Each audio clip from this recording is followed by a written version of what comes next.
Now Abraham moved on from there into the region of the Negev, and lived between Kadesh and Shur. For a while he stayed in Gerar. And there Abraham said to his wife Sarah, "She is my sister." Then Abimelek, king of Gerar, sent for Sarah and took her. But God came to Abimelek in a dream one night and said to him, "You are as good as dead because of the woman you have taken. She is a married woman."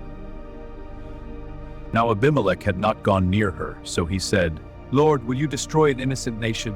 Did he not say to me, 'She is my sister,' and didn't she also say, 'He is my brother'?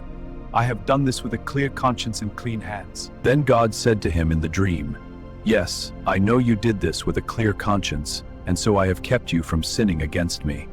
That is why I did not let you touch her. Now return the man's wife, for he is a prophet, and he will pray for you and you will live. But if you do not return her, you may be sure that you and all who belong to you will die." Early the next morning, Abimelek summoned all his officials, and when he told them all that had happened, they were very much afraid. Then Abimelek called Abraham in and said, "What have you done to us? How have I wronged you that you have brought such great guilt upon me and my kingdom? You have done things to me that should never be done." And Abimelek asked Abraham, "What was your reason for doing this?"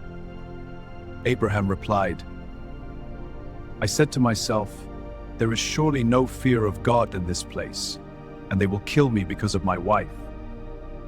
Besides, she really is my sister, the daughter of my father, though not of my mother, and she became my wife.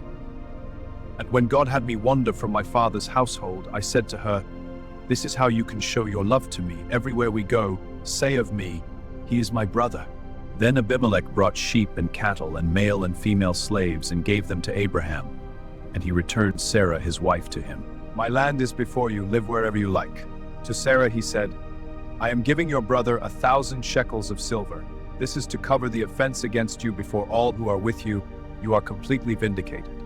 Then Abraham prayed to God, and God healed Abimelek, his wife and his female slaves, so they could have children again. The Lord had kept all the women in Abimelek's household from conceiving because of Abraham's wife Sarah.